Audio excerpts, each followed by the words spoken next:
halkay marka jaabatuun waxa ilaahay mahadiya waxaanu saaxiibnay isagoo oon han siyaasadeed lahayn baan jeclaaday isagoo halgamay wax baranaya anigoo markaa anigu shaqeeya wanaagiisaan arkay walaal buu ila saaxiib buu ila noqday xabadaada ka hadli maayo daad isagaan u deynaya xabadaada ka hadli maayo saaxiib buu ila noqday saaxiibtinimadu way kortaa darajay leedahay way ka gudubto walaalkay buu noqday maan qaldanayn qof wanaagsan maan la saaxiibay maan qaldanayn qof wanaagsan maan walaal la noqday maalin qurana barkad aniga ilmu ahayn qof hooseeya wuxuu ahaa qof goba wuxuu ahaa qof sareeya wuxuu ahaa qof leh sifooyinka gobonimadu qabiil ma aha gobonimadu waa sifooyin qofku uu kulansado weeye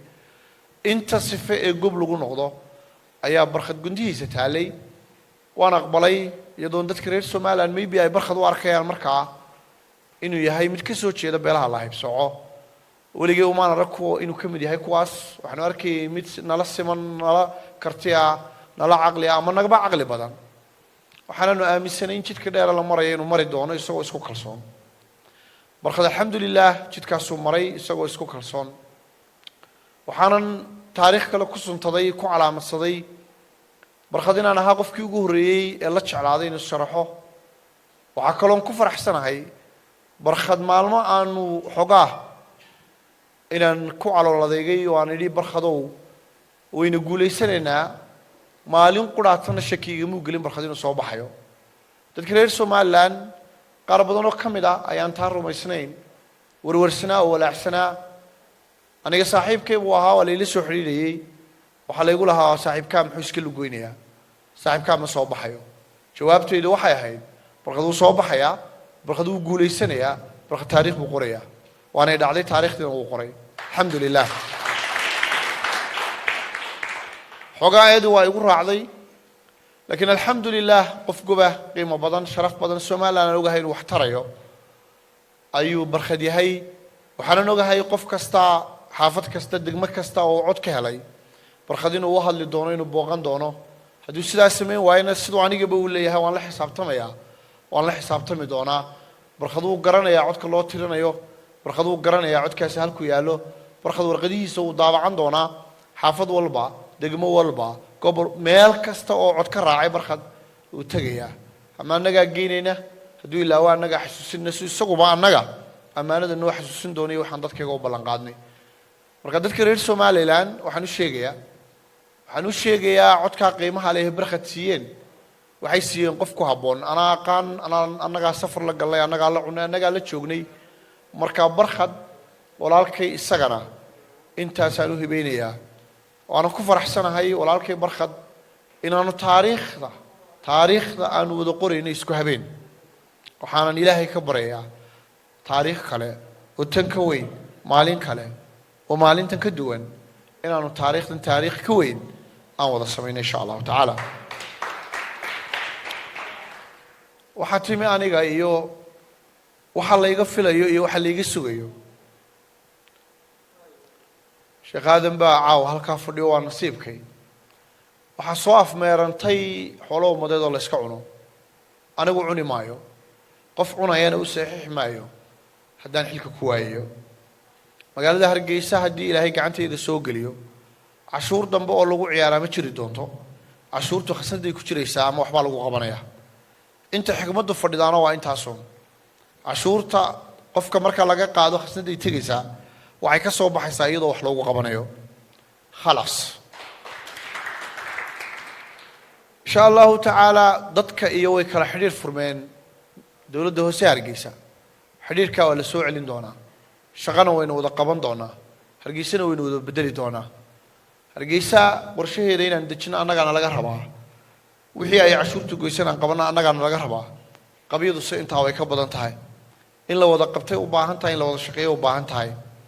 markaan leeyahay magaalo cagaaran ma sameeynayaa cagaarku intaan anigu qabanayo beertii markaan sameeyo dhir bilaashana keeno mas'uuliyaddu adeeg kugu soo wareegaysaa guriga hortiisa markaan keeno adiga tahay inaad beerto guri walba geedkiisu beeranaya qof walbana markaanu sameeyno beeraha la calaamadiyay ee dhirta lagu beerayo maalmaha ganacsiga iman doonta geedkaaga aad ku beeri doontaa insha Allah ta'ala dawladda hoosana waddo kastoo magaalada Hargeysa ku taalla shaqadeedii noqon doontaa nooc dhirta ka mid ah oo u gaara waddada in lagu beero xoolaha waa looga talin doonaa Hargeysana markaa cagaar way iska noqon doontaa insha Allah taala 5 sano inta ay dhamaan waxaa intaa dheer qorshuhu waa cad yahay wuxuu qorshuhu ku cad yahay waxa dadka in loo shaqeeyo shaqadu waxay ka bilaabaysaa xafiiska waxayna daashaday maayar la daydayo waxayna daashaday xafiis xidhan haddii alla meeshana geeyo insha Allah taala taas way dhamaanaysaa shaqa xafiiskay ka soconaysaa ama degmaday ka soconaysaa